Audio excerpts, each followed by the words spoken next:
मैं तकरीबन आधे घंटे तक कैप्टन विनोद के साथ मेडिकल केबिन में रही। इस दौरान हम दोनों के बीच बहुत बातें भी हुई। कैप्टन विनोद और मैंने अभी कपड़े पहनने शुरू किए थे कि मुझे खिड़की के बाहर विमान का बायां विंग नीचे झुकता लगा। अभी मैं कैप्टन से कुछ पूछ पाती कि मेरा जिस्म लड़खड़ाता हुआ विमान की तरफ खिड़की की तरफ स्वतः ही भागा। विमान ने सहसा बाईं तरफ झुकना शुरू कर दिया था। नीला हरी अब प्लेन में दाईं तरफ से एक विंड घुस रही है, कहता कैप्टन विनोद अपनी पीक कैप सिर पर डालता बंद दरवाजे की तरफ भागा। बट मैंने काफ़ी मुश्किलों से अपना असंतुलित जिस्म संभाला और सीधा खड़ा होने का प्रयास करने लगी, पर यह हवा कहाँ से प्रवेश कर गई।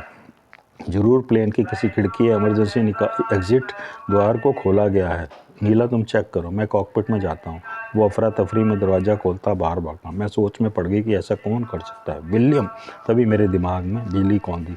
ओह गॉड, काफ़ी टाइम से हनीमून केबिन में बंद विलियम ही ऐसा कर सकता है। जाहिर है केबिन के बाहर जो हुआ वह जान जो ना पाया था। उसकी सारी स्कीम के पीछे 5 करोड़ की दौलत काम कर रही थी।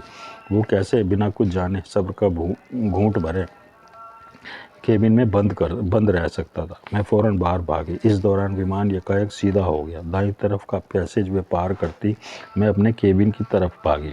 सीटों पर मौजूद कुछ मनचले पैसेंजरों ने मुझे यूं देखा मानो कोई बिल्ली 10 घरों की मलाई चाट कर निकली हो।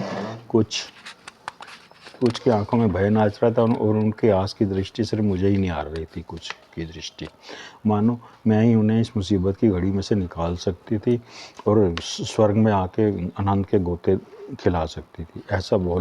जैसा बोला ना वैसा कर। तभी विमान के अगले हिस्से से पिछले हिस्से तक यह आवाज़ गूंजती चली गई। यह आवाज़ कॉकपिट के रास्ते माइक द्वारा प्रेषित होती पीछे तक पहुंची थी। Jack Pinto. तभी कैप्टन विनोद की चीख गूंजी। मैं उछल कर मुड़ी तो captain Vinod cockpit door window पर चिंगार रहा था। क्या कर रहा है ये? वो आगे बोला। शट अप, कथित पिंटो की कर्कश आवाज़ गूंजी। रहमान, तू प्लेन को नीचे उतारता है या मैं तुझे ऊपर का रास्ता दिखाऊं? नहीं, रहमान में आया। कैप्टन जैक पिंटो, नीचे कौन सा हवाई अड्डा है? खिड़की पर खड़ा दरवाज़ा बजाता विनोद चिंगाड़ा। दरवाज़ा खोलो।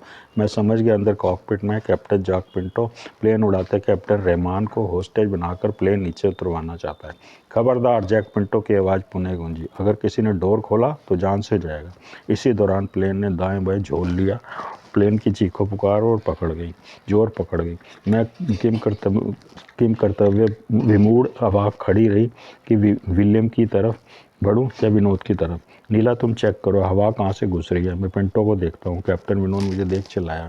कश्यप, अगर द्वार खुला तो तू गया जान से। जैक पिंटो की चेतावनी गूंजी। पिंटो यार क्या कर रहा है? कैप्टन विनोद थोड़ा नरम हुआ। धाएं धाएं धाएं। एकाएक 3 गोलियों की आवाज़ गूंजी और फिर कुछ चीखें गूंजी। कैप्टन। डोर पर खड़े कैप्टन विनोद ने मानो पूरे गले से आर्तनाद किया कि एक विनोद के माथे पर सुराख हुआ और माथे पर बिंदिया लगाए उसने मेरी तरफ मुंह मोड़ा। मार डाला? पिंटो, तूने अपने 3 साथियों को मार डाला। रहमान की आवाज़ कांपी। कैप्टन। मैं कॉकपिट की तरफ भागी। धड़ाम धड़ाम से फिर कॉकपिट में भी लाशें गिरने की धमक गूंजी। मैंने कैप्टन विनोद के माथे में गोली का सुराग देखा। वो मेरी तरफ मुड़ता घटने मोड़ रहा था।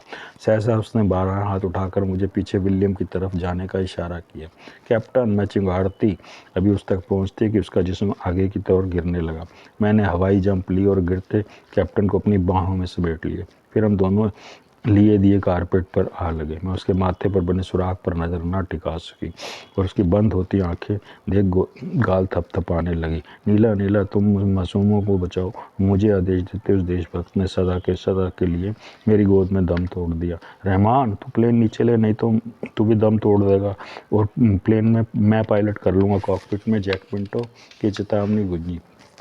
मैं विनोद की आंखें बंद करती कॉकपिट पर झपटी। यह वक्त भावनाओं में खोने का नहीं था। अलबत्ता यह मैं जान चुकी थी कि हाईजैकिंग की योजना का दूसरा चरण शुरू हो चुका है और बाकायदा कॉकपिट में से जब घर का भेदी लंका डाने पर उतर आए तो इस घर को भला कौन बचा सकता है। मैंने अपना चेहरा कॉकपिट डोर विंडो की तरफ बढ़ाया। धाएं। तत्काल ही मुझे चेहरा नीचे झुका लेना पड़ा।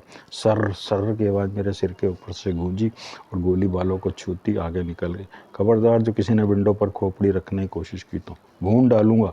गोली के बाद जैक पिंटो का स्वर गूंजा। कैप्टन पिंटो, नीचे कौन सा हवाई अड्डा है जो तुम प्लेन वहाँ उतारना चाहते हो? मैंने सिर झुकाए पूछा विंडो से। अलई का डमडम एयरपोर्ट, जैक पिंटो बोला।